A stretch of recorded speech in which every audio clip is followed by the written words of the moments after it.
এটা হচ্ছে আমাদের এগ বিরিয়ানির সাথে ম্যাঙ্গো লস্যি। তো অফিস থেকে বেরিয়ে গেছি এখন। নমস্কার, আশা করি আপনারা সবাই ভালো আছেন। আমার ড্রিম ফেস্টিভ শুক্রবার একটা নতুন ব্লগে আপনাদের সবাইকে স্বাগত জানাই। আজকে শুক্রবার আর এখন অফিস টাইম, আমাদের অফিসে বেরোতে হবে। আর অফিস থেকে বেরিয়ে আমরা আজকে যাব বর্ধমান, সেই জন্যই ব্লগটা শুরু করলাম সকাল সকাল। আর বর্ধমান যাব, আমাদের ট্রেন হচ্ছে 2:20-তে। তো চলুন, এখন তো অফিস যেতে হবে, বেরোতে হবে। তার আগে একটু যাবো গড়িয়াহাটে, কয়েকটা জিনিস কেনার আছে। আর দেখা হচ্ছে আবার গড়িয়াহাটে গিয়ে।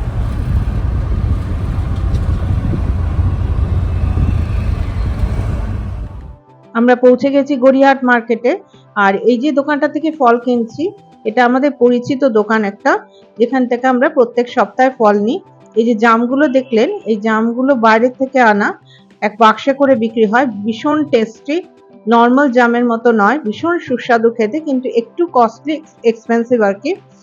আর এছাড়াও আমরা এখান থেকে নিয়েছি ল্যাংড়া আম, আর তার সাথে নিয়েছি গাছ পাকা কিছু আম, লিচু। আর এই যে লিচুগুলো বিক্রি হচ্ছে ভীষণ ফ্রেশ, একদম সকালবেলা এসছে গাড়ি করে ফলগুলো, সবে দোকান খুলেছে।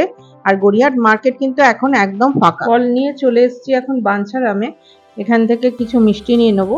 সকাল সকাল দোকান খুলে যায় বলে খুব সুবিধে, মানে সকালবেলা কিছু প্রয়োজন হলে কোনো অসুবিধা হয় না, গড়িয়াহাটে চলে আসলে সমস্ত কিছু পাওয়া যায়।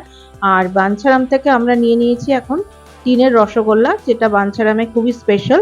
তো টিনের রসগোল্লা নিয়েছি। চলুন এবার অফিসে যেতে হবে, তারপরে আবার দেখা হবে। অফিস থেকে বেরিয়ে গেছি এখন। আর এখন যাচ্ছি ক্যাব বুক করে হাওড়া স্টেশন। আমরা শতাব্দীতে যাবো, 2:25-এ বোধহয় টাইম। তার আগে হাওড়া স্টেশনে কিছু লাঞ্চ করে নিতে হবে। চলুন হাওড়া স্টেশনে গিয়ে দেখা হবে। প্রায় হাওড়া পৌঁছে গেছি, হাওড়া ব্রিজে গাড়ি ঢুকছে। আর যানজট তো অবশ্যই আছে, যদি আজকে উইকডেজ তো যানজট থাকবে, যদিও এখনো অফিস খোলা, অফিস তো ছুটির সময় একটু বেশি যানজট থাকে। তো মোটামুটি আসতে কোনো অসুবিধা হয়নি, রাস্তায় কোথাও জ্যামে আটকায়নি, আর ঠিকঠাকই চলে এসেছি। তো এখন অনেকটা আগেই আমরা চলে এসেছি, বিফোর টাইম চলে এসেছি। এখন বাজে 12:30 মতো। আমাদের ট্রেন 2:25-এ, অনেকটা সময় হাতে আছে, তার আগে লাঞ্চ করে নেব। তো চলুন হাওড়াতে যাই এবং ফুড প্লাজায় দেখা হচ্ছে। হাওড়া স্টেশন পৌঁছে গেছি, আর এখন চলে এসেছি ফুড প্লাজায় লাঞ্চ করবো বলে, প্রায় 1টা বাজে। তো এখানে আমরা এখন যে এগ বিরিয়ানি অর্ডার দিয়েছি, একটা বিরিয়ানির কোয়ান্টিটি যা আছে তাদের এত খাওয়া আসলে সম্ভব না, দুজনে শেয়ার করে নেবো। তো চলুন লাঞ্চ করে নিই। ফার্স্ট আমাদের এগ বিরিয়ানির সাথে ম্যাঙ্গো লস্যি, লাঞ্চটা করে নিই, কারণ চিকেন বা মাটন আমি খুব একটা পছন্দ করি না, যার জন্য এগ বিরিয়ানিতে প্রেফার করলাম আজকে। তো চলুন লাঞ্চ করে নিই। লাঞ্চ করে নিয়ে আমাদের ট্রেন দেরি আছে, 2:25-এ ট্রেন। তো অনেকটা সময় আছে হাতে, মানে আস্তে ধীরে লাঞ্চ করা যাবে। লাঞ্চ করে নিয়ে আবার ট্রেনের জন্য প্ল্যাটফর্মে যাব। রাইট টাইমে ট্রেন দিয়ে দিয়েছে, ওই যে শতাব্দী ঢুকছে। এটা এনজিপি থেকে আসছে, শতাব্দী এক্সপ্রেস C4 কোচ নাম্বার। আমরা ট্রেনে উঠে পড়েছি, আর আমাদের সিট নাম্বার 15 আর 16, উইন্ডো সাইড আর মিডল। তো ট্রেনটা এখন সবে দিয়েছে, সবাই আস্তে আস্তে আসছে লাগেজ নিয়ে। তো মোটামুটি সবাই, ম্যাক্সিমাম লোকই এনজিপি যাবে, দু একজন বর্ধমানে নামবে। ট্রেনে উঠে অনেকদিন পরে একটা জিনিস দেখলাম, সেটা হচ্ছে লজেন্স। লজেন্স বিক্রি হচ্ছে, সেগুলো আমরা খুব ছোটবেলায় খেতাম, এখন তো আর হয় না এই সমস্ত খাওয়া। ঝাল লজেন্স কিনে নিলাম, দারুণ লাগে কিন্তু এই ঝাল লজেন্স গুলো খেতে। সবাই এই লজেন্স গুলো খুব পছন্দ করে, আপনারা কে কে পছন্দ করেন নিশ্চয়ই কমেন্ট করে জানাবেন। আর ট্রেন জার্নির এইটাই হচ্ছে আনন্দ। জাস্ট ট্রেনটা ছাড়লো,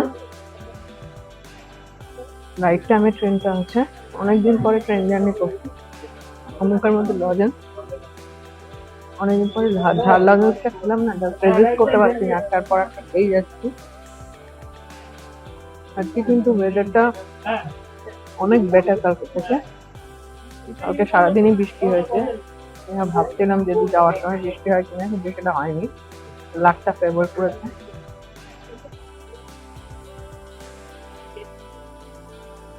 3:25 নাগাদ পৌঁছে যাবে বর্ধমান, এটা তো আর কোনো স্টপেজ নেই, এখান থেকে ছেড়ে বর্ধমানে আজকে এখন চিজ স্যান্ডউইচ ফুড প্লাজা থেকে নিলাম।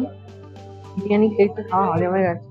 ট্রেনে উঠলে মনে হয় কিছু একটা মুখ চললে ভালো হয়। এখন চিজ স্যান্ডউইচ খেয়েছি, ভালোই বানিয়েছে।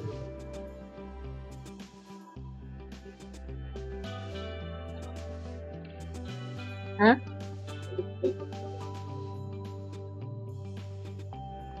কফি খাচ্ছি।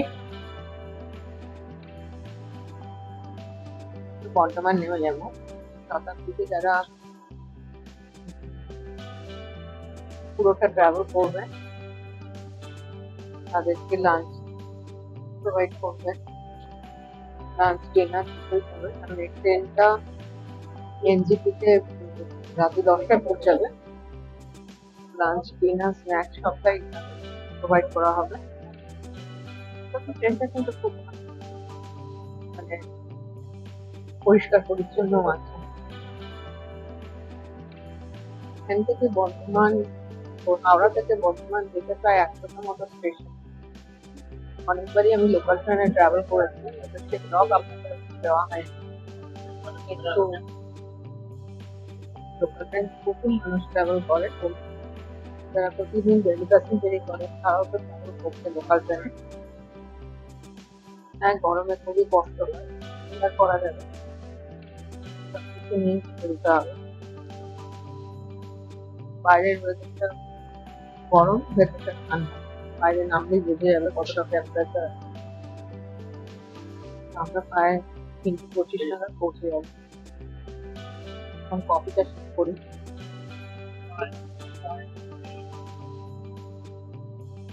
কফিটা কিন্তু ভালো বানিয়েছে, মানে ট্রেনের কফিতে যেরকম মিষ্টি থাকে অতিরিক্ত মাত্রা সেটা নেই, বেশ ঠিকঠাক মিষ্টি, সুইটনেস আছে, আর ভালো লাগছে।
ট্রেন ঢুকছে বর্ধমান স্টেশনে, এবার নামবো।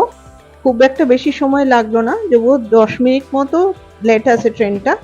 এখন বাজে 3:30। চলুন নামি। বর্ধমান স্টেশনে নেমে আমরা টোটোতে উঠে পড়েছি, আর এই টোটোর ভাড়া স্টেশন থেকে আমাদের ফ্ল্যাট পর্যন্ত নেয় 10 টাকা প্রতিজন। আর আপনি যদি রিজার্ভ করে যান, যেটা আমরা করেছি, কারণ আমাদের কাছে ব্যাগ ট্যাগ ছিল অনেকগুলো, তো সেক্ষেত্রে আপনার 50 টাকা নেয়। তো আমরা রিজার্ভ করেই যাচ্ছি, আর খুব একটা দূরে নয় আমার স্টেশন থেকে, এই যেতে মিনিট 5-6 মতো লাগে। প্রায় 1 মাস পরে ফ্ল্যাটে এলাম, আর চারদিকটাতে নোংরা হয়েই আছে, পরিষ্কার পরিচ্ছন্ন করতে হবে।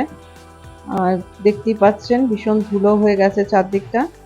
আর বিশেষ করে ব্যালকনি যে দুটো আছে সে দুটো তো খুবই নোংরা হয়ে আছে, কারণ আমার ব্যালকনি গুলো ওপেন, আমি বন্ধ মানে কভার করিনি, কারণ ভালো লাগে না কভার করলে।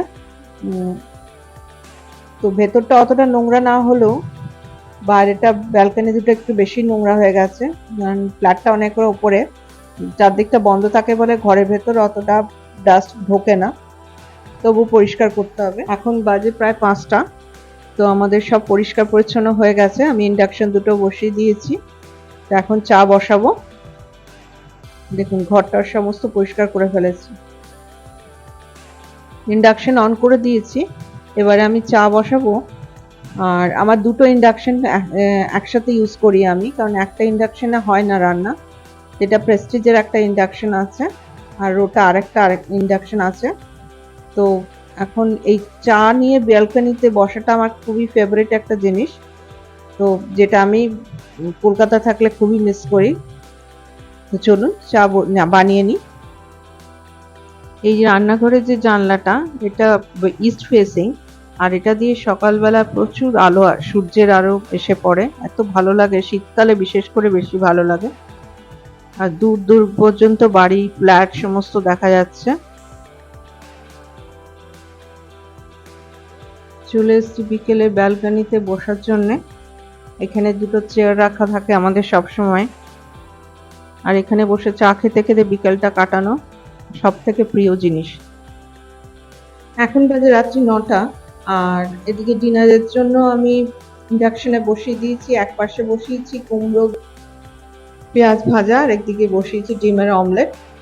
এই দিয়ে আজকে ডিনার ছাড়তে হবে। বিশেষ কিছু আয়োজন যেহেতু এখনো করা হয়নি, কারণ বাজার টাজার কাল সকালে করতে হবে। আর তার সাথে থাকবে রুটি, আমরা রাতে রুটিই খাই। তো চলুন, আপনাদের এই ব্লগটা সারাদিনের কেমন লাগলো নিশ্চয়ই জানাবেন। বাইরেটা অন্ধকার, আলো জ্বলছে, রাস্তায় গাড়ি এখনো চলাচল করছে। আজকের মতো ব্লগটা এখানে শেষ করি। আসবো আবার নতুন একটা ব্লগ নিয়ে আপনাদের কাছে। ততক্ষণ সবাই ভালো থাকবেন, সুস্থ থাকবেন, সাবধানে থাকবেন।